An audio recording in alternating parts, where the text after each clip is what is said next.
नमस्कार दोस्तों, आपका स्वागत है आपके अपने चैनल सीरीज अनलिमिटेड में। दोस्तों आज हम लेकर के आए हैं मैथ से पार्ट 2। तो दोस्तों चलिए ज़्यादा विलम्ब नहीं करते हैं और क्वेश्चन को शुरू करते हैं। दोस्तों आज का 9वां प्रश्न है, मेनका के पिता की आयु मेनका के जन्म के समय 38 वर्ष थी, जबकि उसकी माँ की आयु उस समय 36 वर्ष थी।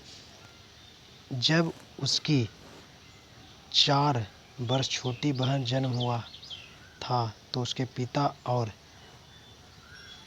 उसकी माता और पिता की आयु के बीच का अंतर क्या है। तो दोस्तों आयु के बीच का अंतर या तो वर्तमान में हो या भूतकाल में हो या दोस्तों भविष्य काल में हो। अंतर दोस्तों हमेशा समान होता है। तो चूँकि दोस्तों अंतर समान होता है तो दोस्तों पहले यहाँ बता दिया गया है कि जब जन्म हुई थी मेनका का तो दोस्तों उनकी जो आयु का अंतर था दोस्तों कितना था, यहाँ था 36, उनकी माँ का आयु और उसके पिता का आयु था 38। यानी दोस्तों यहाँ से पता चलता है कि 2 वर्ष का इनका अंतर था। कब? जब दोस्तों मेनका का जन्म हुआ था तब। लेकिन दोस्तों यहाँ एक और बात बोला गया है, एक और टर्म बताया गया है, जब उसकी 4 वर्ष छोटी बहन का जन्म हुआ था उसके माता पिता की आयु के बीच का अंतर क्या होगा। दोस्तों 4 वर्ष छोटी यानी मेनका से भी दोस्तों 4 वर्ष छोटी उसकी बहन है। तो दोस्तों 4 वर्ष छोटी, इसका मतलब है दोस्तों माँ भी 4 वर्ष छोटी होगी और पिता भी 4 वर्ष छोटा होगा, वो भी छोटा हो जाएंगे। यानी दोस्तों ये तो इसके समय तो जन्म के समय माता पिता थे ही, लेकिन अब दोस्तों जो है 4 वर्ष छोटी उसकी बहन है। तो 2 वर्ष तो पहले का ही अंतर था दोस्तों और 4 वर्ष अब अंतर हो गया। तो टोटल दोस्तों अंतर कितना का हो गया, तो अंतर हो गया 6 वर्ष का दोस्तों। तो हमारा जो आंसर होगा दोस्तों वो हो जाएगा बिहार 6 वर्ष। चलते हैं दोस्तों नेक्स्ट क्वेश्चन की ओर। दोस्तों 10वां क्वेश्चन है। 10वां क्वेश्चन है, 3 संख्याओं का माध्य 20 है। दोस्तों इस आंकड़े वाले समुच्च का परास 12 है, जबकि 2 सबसे छोटी संख्याओं के बीच का अंतर 3 है। 3 प्राकृतिक संख्याओं में सबसे बड़ी संख्या क्या है। तो दोस्तों जैसा कि आप जानते हैं माध्य बोले या एवरेज बोले दोस्तों सेम होता है, और परास का मतलब होता है दोस्तों, इसको इंग्लिश में पढ़ते हैं रेंज। दोस्तों रेंज, तो रेंज होता क्या है दोस्तों, रेंज होता है दोस्तों, दरअसल रेंज होता है दोस्तों मैक्सिमम संख्या माइनस मिनिमम संख्या, इसी को दोस्तों हम लोग रेंज कहते हैं। तो दोस्तों माध्य का मतलब हो गया एवरेज भी। दोस्तों चलिए इसी को लेकर के एवरेज को लेकर के चलते हैं। तो दोस्तों 3 संख्याओं का माध्य है 20, तो दोस्तों योग कितना हो जाएगा।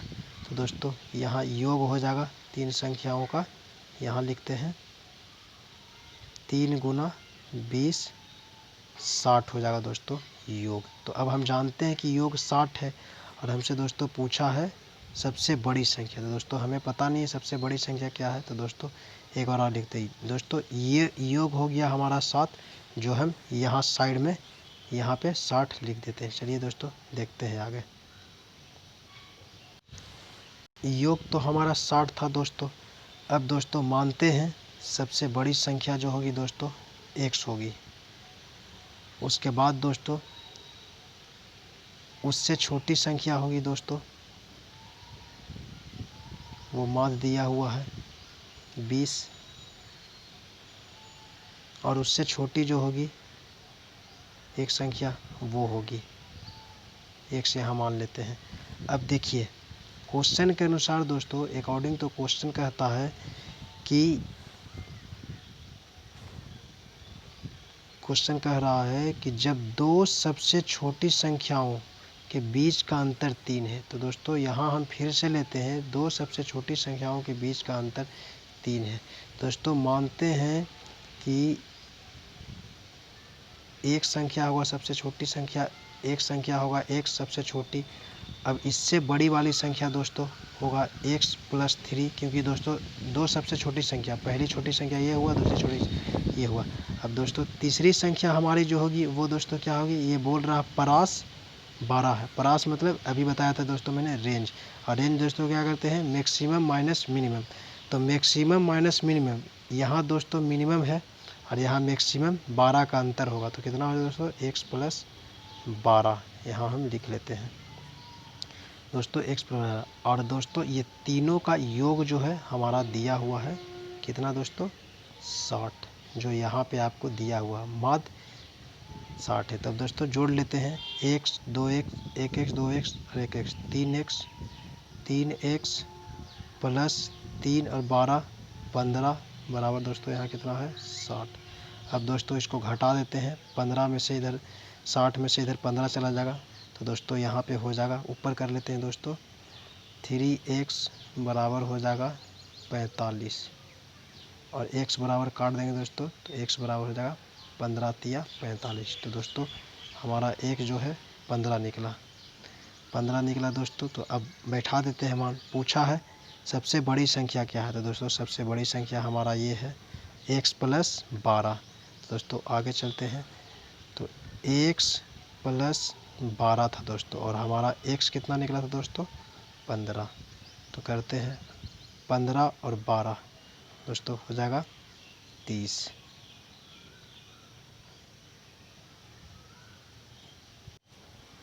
सॉरी दोस्तों, अभी मैंने आपको बताया था 15 प्लस 12 दोस्तों ये हो जाएगा हमारा 27, जो मैंने मिस्टेक से आपको 30 बता दिया था, जो बिल्कुल गलत है, 27 होगा दोस्तों। और 27 हमारा ऑप्शन ए में सही है। चलिए दोस्तों चलते हैं अब अगला क्वेश्चन 11वां नंबर क्वेश्चन की ओर। दोस्तों जैसा कि आप देख रहे हैं 11वां नंबर क्वेश्चन में कुछ नहीं है दोस्तों, ये बस बेसिक कैलकुलेशन है जो आप कर लेंगे। तो इसको दोस्तों हम कैसे करते हैं, तो चलिए देखते हैं दोस्तों। अब देखते तो सबसे पहले दोस्तों ये ब्रैकेट वाला हल करेंगे, छोटी ब्रैकेट। ये दोस्तों हो जाएगा 9 और 4 13 दोस्तों।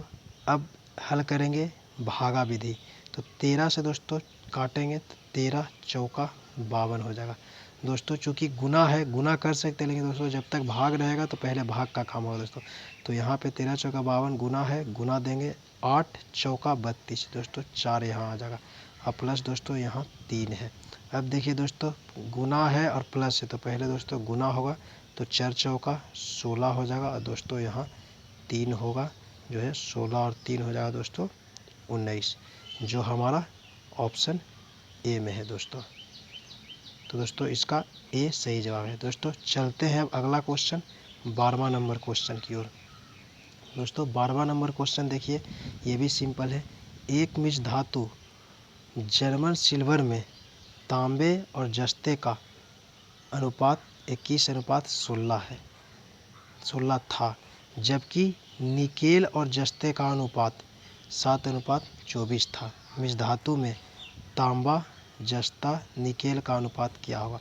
दोस्तों यहाँ एक मिश्र धातु है जिसमें जर्मन सिल्वर मिला हुआ है दोस्तों, इसमें दो धातु है तांबे और जस्ता, इसका अनुपात दिया हुआ है, और निकेल और जस्ता इसका अनुपात दिया हुआ। दोस्तों हमारे हमसे तीनों अनुपात पूछा दोस्तों, ज़्यादा इस क्वेश्चन में कुछ नहीं है। अब चलिए हम बारी बारी से बताते हैं। चलिए दोस्तों, तो अब देखिए दोस्तों, एक तरफ लिखते हैं दोस्तों तांबा, एक तरफ लिखते हैं दोस्तों जस्ता, और एक तरफ दोस्तों लिखते हैं हम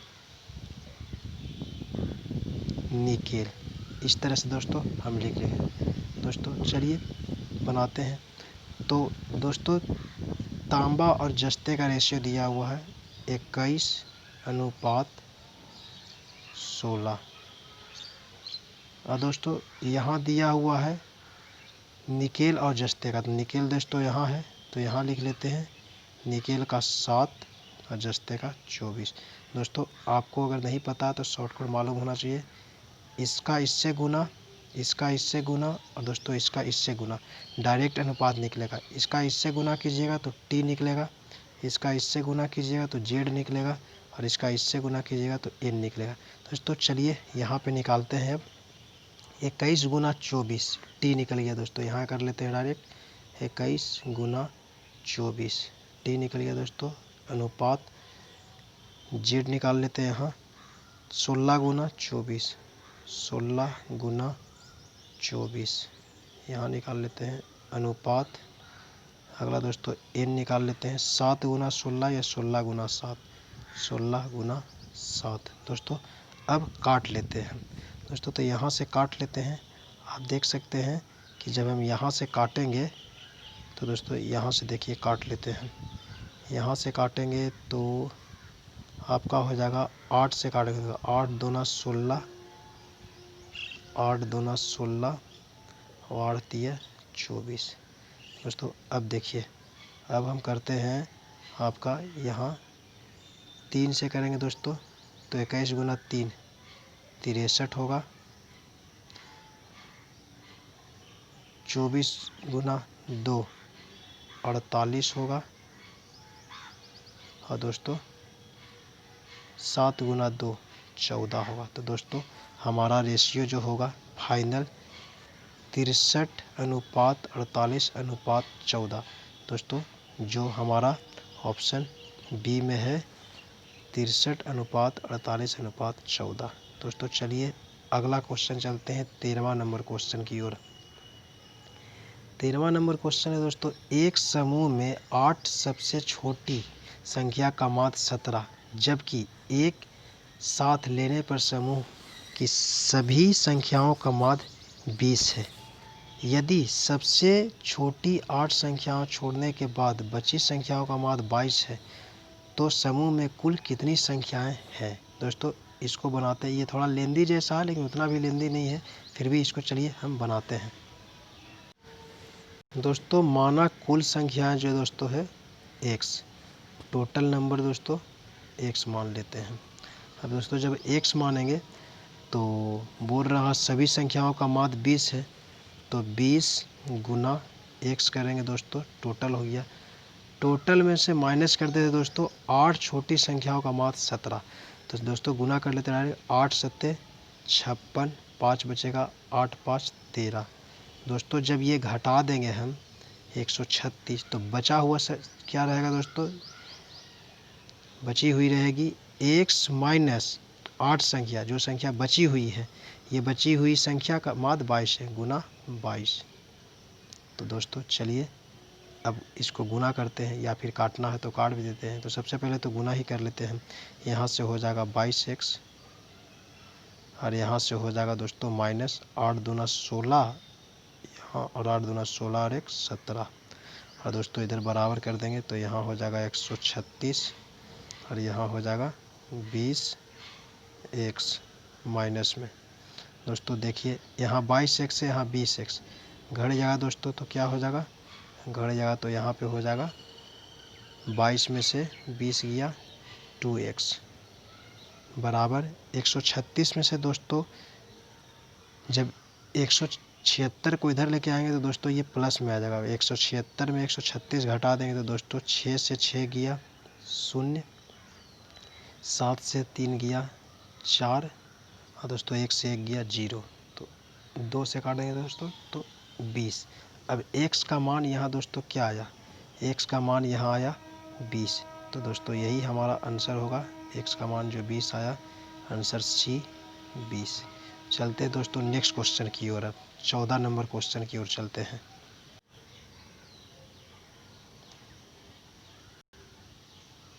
दोस्तों बस आपको सिर्फ मतलब है, तो मतलब है आपको इस 3 लाख से, क्योंकि दोस्तों इसी के बारे में बोल रहा है। कच्चे माल सहित जौहरी ने 3 लाख का निवेश किया।